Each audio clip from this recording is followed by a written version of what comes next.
Hello, I'm Daddy John, and I'm going to read to you some chapters from A Totally Awesome Summer.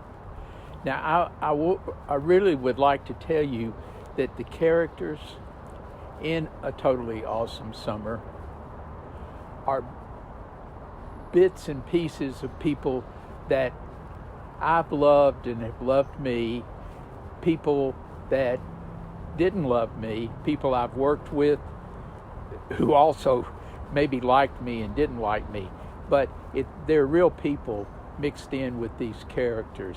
And that's what writing does for you. When you write, you always put a part of you and the people you know into the story. So I hope you enjoy it. A Totally Awesome Summer. Owen's sixth grade graduation picture. The story I want to tell you is about when Owen turned 11 years old and school had just let out. Oh, why don't I just shut up and finish writing this story so everybody will understand about a father's love for his family? Just one more thing I guess I need to tell you. When I was a kid, I wondered who I would be when I grew up and become an adult. I wondered if I would be like my daddy, or my Grandpa Sam, or something entirely different from them. Grandpa Sam said, wondering who you'll turn out to be is the best mystery of your life. Grandpa Sam said, you'll never understand about your parents, even if your parent is a grandparent or a stranger who takes you into their family. You'll never understand until you grow up, and then the mystery about who you're going to be won't be a mystery anymore because you'll know if you're like them or not. It may be you'll be your own person with a little bit of everyone you've known. Grandpa Sam said, I'm not going to tell you how the mystery turns out because I want it to be a surprise for you. That's all I've got to say about that. So here's our story. Chapter 2, Owen's Surprise. My son, John Samuel Owen Bennett, we call him Owen, and sometimes Owie, and sometimes just, oh, stop that, is 11 years old and just graduated from the sixth grade. Owen doesn't know it, but we're going to rebuild a car this summer with his mother's help. Mary Lou, his mother, knows as much as I do about rebuilding cars and motors because Grandpa Sam taught us both all about fixing and rebuilding all kinds of farm machinery. There are lots of chores to do every day on the farm, like taking care of the animals, the kitchen garden, the house and barns, the farm equipment, and building rocking chairs and taking care of Grandpa Sam's rocking chair patch down by the road. Grandpa Sam thought it was a sin to cut down old-growth trees to make rocking chairs, so he planted new trees and used braces to shape and make his rocking chairs. Neighbors thought he was crazy. Rocking big in a good rocking chair is the best fun. I think we will still have time to rebuild a car that someday Owen will drive to university. Mary Lou said I just wanted one more toy to play with, and she probably's right, but I'm not going to admit it. I never thought I would grow up to be like Grandpa Sam and have a little boy to teach all about fun things to do like fixing up an old car. I remember how much fun it was to help Grandpa and Uncle Jimmy build that old dirt track race car, and how much fun it was to go racing on Friday and Saturday nights in the summer. Mary Lou and I still have the steel hull ketch Grandpa, Mary Lou, and I rebuilt and sailed to Jamaica and St. Croix, and then up to Key West and around the southern tip of Florida, and then up the intercoastal waterway back to Little River. Our ketch when Grandpa Sam bought her before we rebuilt her. That's the picture. She was really a big mess. Nothing worked on her, and she didn't have mast. We had to scrape and paint her hull, rebuild her engine, and refit the interior. It took us 4 years to rebuild her. We named her the Mary Lou, the most important girl in my life. There's nothing like rebuilding an old wreck everybody has given up on as junk and making her work again. Putting life back into her and having so much fun using her is a real joy. I always thought our old ketch smiles and laughs at us every time we take her out of the inlet into the blue Atlantic. She just hunkers down and strains to get as much wind in her snapping sails as she can hold. We helped her reinvent her life.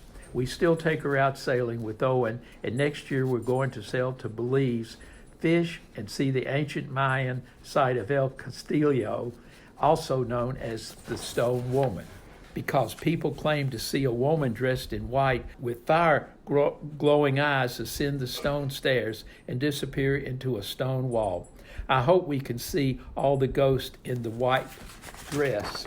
Won't that be something for Owen to tell his children that he saw a real famous ghost? Owen had just got out of school, and on the first night of freedom, I was sitting in Grandpa Sam's old soft chair in his library, and Owen was sitting in the chair I used to sit in, and his mom, Mary Lou, was sitting on the couch she used to sit on when we were kids, when we started to make plans for Owen's upcoming summer vacation.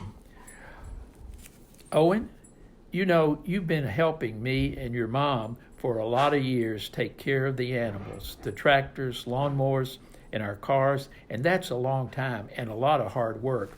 Your mom and I think it's about time you had a project of your own to take care of. How would you like it if we bought an old car for you to fix up so you could drive it to the university like your mom and I drove our '49 Ford Woody station wagon to Knoxville when we started school? The Woody used to be my grandma's car, but she died and Grandpa Sam gave it to me, and we rebuilt it when I was 11 years old. Wow, would you do that for me? Sure we would, Owen. We've got the time, the barn to fix it in, the tools, and Mr. Jenkins is coming next week to buy 200 of our rocking chairs for Peanut Barrel, the restaurant chain, whichever those stores they call it. So I think we'll have the money to buy a perfect candidate to be your very own car. What kind of car, Dad? Owen asks excitedly. Well, why don't you bring the laptop over to Grandpa Sam's big table, and we'll all look at the cars for sale on Hemmings' website. And if it's all right with you, we'll all make the decision together. I've got the laptop in my room. I'll go get it. Ring, ring, ring. Well, wouldn't you know it, Mary? The phone always rings at the most awkward times, just when you start to have fun. I'll get it. Ring, ring. Hello? Oh, hi, Nana. How are you and Sarah Helena? Good, glad to hear that. Sure, just ask me. Daddy John, that's what Owen called his dad, listened as Nana talked to him. But Owen couldn't hear anything, so he ran upstairs to get the laptop. Sure, Nana, I'll talk it over with Mary and Owen tonight at supper. I don't think it'll be a problem. John, what's wrong? Mary Lou asked me if there was anything wrong, and I told her nothing was wrong, and I'd explain what Nana said a little later. Mary Lou was anxious to hear, and she started to ask again, but with a little more force in her voice when Owen popped back into the room with the laptop.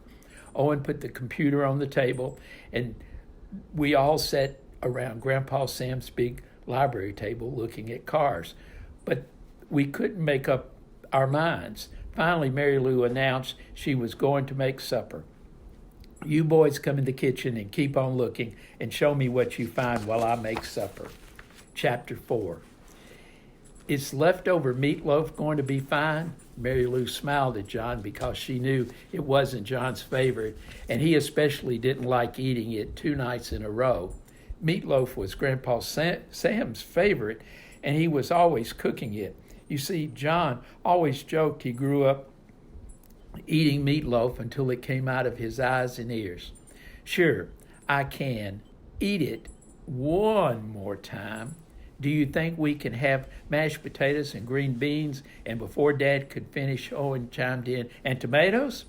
They all laughed. Mary Lou looked at the both of them and said, you know, I must be a mind reader, 'cause that's what I was thinking myself. They all had a big laugh. Daddy John continued to show Owen how to navigate Hemmings' website by himself. They got to the place where all the car makes were listed. They started out with Chevrolet because Dad suggested they start there. Owen wasn't impressed. They then looked at Ford, and Daddy John suggested Mustang. Nothing caught Owen's attention. Dad remembered Nana's telephone call and pushed back from the computer. Owen continued to browse the computer while Daddy John started talking about what Nina wanted. Nina wants us to keep Sarah Helena for a month starting in June and into July. Honey, what's going on with Nina? Mother asked with a little concern in her voice. Seems like her boss at the healthcare company wants her to go to China to teach her company's Beijing office their new computer process they're using here in the States. She told him it would be terribly inconvenient, but they have insisted. Nina thinks Sarah Helena will be happier here than in some daycare in China during the day. Yippee! Owen's approval was sure apparent. Of course we'll keep her. Owen and Sarah Helena will like to pal around like we used to do in the summer. She can help Owen find a car to fix up. Mother smiled at Owen, who immediately went back to looking at the computer. That's the car I want. That's it. Owen pointed and turned the computer towards his dad. Owen, that's a 1954 or 55 MG TF. Let me see. Yes, it's a 1955 TF. Do you know anything about MGs? Dad, I like the way it looks. Not too big for a boy. Owen, it's only big enough for 2 adults. It'll be just perfect for you and Mom and me. How about it? Well, your Grandpa Sam would have liked it. Let's see where it's located. Owen, can you believe our luck? The MG is in Wilmington. It's in an estate and has been stored for 5 years in a garage. It says the man had owned it for 30 years and started to restore it and got sick. What about it, Dad? Could you see if we could get it? Sure, I'll call tomorrow. Oh, Dad, it will be so much fun, and it's just right for me, not too big. Chapter 11, Sarah Helena comes to stay. Nina brought Sarah Helena on Monday. Owen ran out as they arrived and hugged Sarah Helena's neck and exclaimed, I love you, Sarah Helena. Welcome to South Carolina and Bennett's Farm. Sarah Helena was a little sad she wouldn't see her mom for a month, but still she was excited to be with Owen and have fun on the farm. Daddy John and Mama Mary Lou, the names she also called Owen's parents, always made her stays at the farm fun. No matter how short or long those visits were, you could always count on going fishing, taking the Boston whaler out of the inlet into the Gulf Stream, or the fishing skiff up the Little River, camping on Burning Head Island, or going sailing for the weekend in the Mary Lou, their 40-foot ketch. And if you ran out of those things to do, you could always curl up with a good book or help Owen's mother in the kitchen or Daddy John build rocking chairs and harvest the rocking chair trees.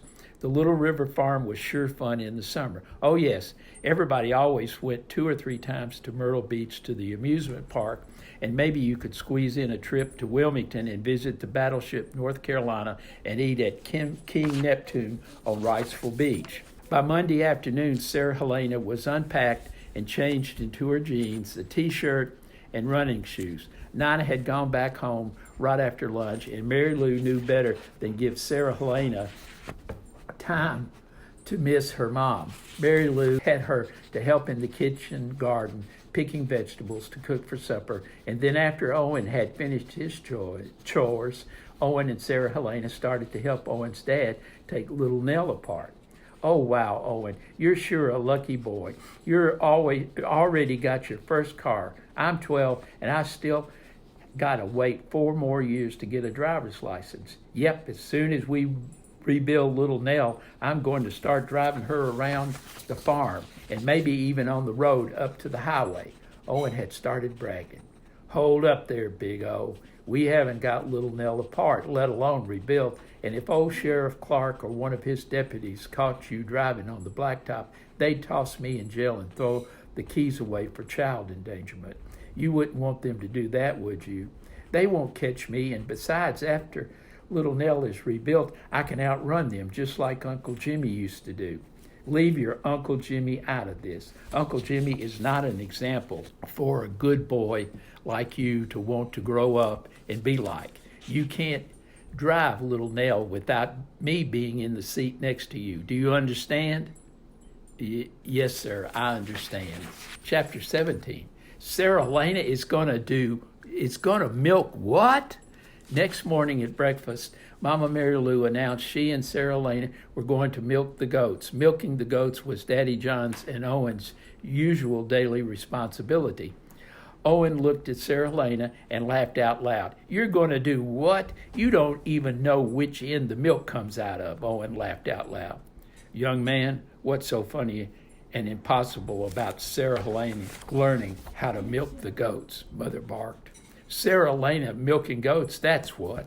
Sarah Helena, you're a city kid. You don't even know where the milk comes out. Do you know if boy goats or girl goats have milk?" "I can learn. If you learned, I can sure learn. Boys are not smarter than girls if they have the same opportunities." Sarah Helena is exactly correct. We girls can do as much or more than you men. "Mama, you can't rebuild an engine by yourself." "I certainly can, can't I, John? Grandpa Sam and my Grandpa Hal taught me. I know how to take an engine apart and fix the broken parts and put them back together. Isn't that right, John? Oh, and your mother did as much work on rebuilding the Mary Lou's engine as I did.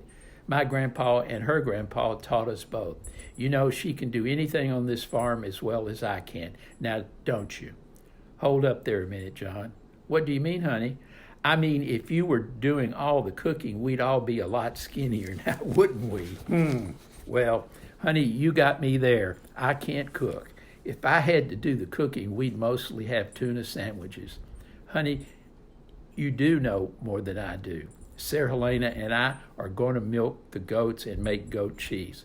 Got that?" "Yes, ma'am," Owen answered sheepishly. Later in the morning, Mama Mary Lou started telling Sarah Helena about the goats in the goat field. She was going to show Sarah Helena how to milk a goat, but first they had to heat boiling water in the milking bucket they would collect the milk in. Mama Mary Lou put a big funnel in the big bucket. While they were waiting for the water to boil and sterilize the milking equipment, Sarah Helena started asking Mama Mary Lou questions about goats. Chapter 14, Mama Mary Lou Borrowed Daughter.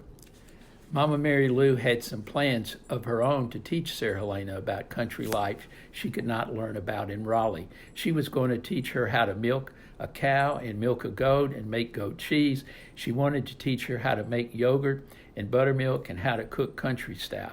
She also wanted to teach Sarah Helena how to kill a chicken and prepare it for cooking, and how to clean fish, and how to use a sewing machine. There was so much Mama Mary Lou wanted to share with Sarah Helena, since she didn't have a daughter of her own, and Sarah Helena could be her borrowed daughter, at least for this summer. Chapter 19, Sarah Helena Milks a Goat. Mama Mary Lou milked all the does and let Sarah Helena watch. She saved Helen for last. She put Helen on the milking stand and let Sarah Helena sit on the milking stool. "Now, honey, clean her teat and put on the gloves. Before you put on the gloves, pet her on her side. They are all different. Some like you to rub their ears, and others like you to stroke a hind leg. Helen likes to be petted on her side." Sarah Helena petted Helen, cleaned her teat, put on the gloves, and then placed her fingers around Helen's teat. Now remember, Sarah, never pull on her teat.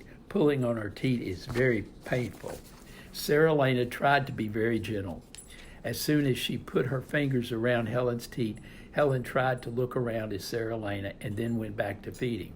"She trusts you, Sarah. Now the first squirt is for the ground." Sarah was a natural. She got milk on the first squeeze. "That's great, honey. You got milk on the first try." It took Owen 2 days to learn how to milk on the first try. Mama Mary Lou laughed. "Won't this be something to talk about at lunch?" They finished up at the goat yard and carried the milk back up to the house. Sarah Helena was beaming with pride as she chattered all about the goats, repeating almost word for word what Mama Mary Lou had told her about Helen, Essie, Sunshine, Stormy, Louise, and Nan. "Mama, I think I like Helen the best." "Well, she is a sweet doe, isn't she?" Chapter 25, How to Rebuild a Car. After library time, Owen and Sarah Helena headed for the barn shed where little Nell was waiting. Daddy John arrived a few minutes after they opened the big shed double doors and turned on the big floor fan. Daddy John explained how they were going to remove the front bumper, the grill over the radiator, the front fenders, the radiator, and then use the overhead hoist to lift out the engine after they unbolted the engine from the transmission and the frame. Daddy John taught Owen and Sarah Helena like Grandpa Sam taught him. He would show them what they needed to do, help them pick out the right tool, and then get them started. To remove the front bumper, Daddy John lay down on his back with Owen and Sarah Helena laying beside him, looking up at the chrome bumper which was attached to the frame. He showed them the nut that held the big bolts tight to the frame. Then they all got up and went over to the tools to pick out the correct wrench. He didn't always correct them if they picked out the wrong tool. Grandpa Sam believed that making mistakes ensured the correct choice would be made in the future. As it always happens, some bolts don't want to let go, so special techniques need to be made. Owen and Sarah Helena, you won't have as much trouble getting nuts to let go if you rebuild or remove the nuts every couple of years. Little Nell is just a piece of equipment that needs attention. When I helped Uncle Jimmy and Grandpa Sam build the dirt track racer, the old 32 Ford Coupe hadn't been touched in over 30 years. It was what you call a rust bucket. It sat out in the weather on a farm in the field in the back of the farm. Jimmy found it when he was hunting on a friend's farm. That old car was a bugger to getting out of the field and onto Jimmy's trailer. All the rubber wheels had collapsed and the metal rims had sunk in the dirt. We had to dig the old car out. Daddy John, how did Grandpa Sam learn all these things he taught you? Owen asked. Well, Owen, I guess he learned it growing up on this old farm from his father. Did your daddy know how to do all this stuff? Owen asked. Owen, I don't know what my father knew how to do because he had TB and was always sick or in the hospital or the sanitarium. He didn't have the time to teach me. What's a TB? Sarah Helena asked. That's a lung disease that doctors really didn't know how to treat way back then. Oh, you mean tuberculosis. How did he get TB? Sarah Helena asked. Nobody knew. What's a sanitarium? Owen asked.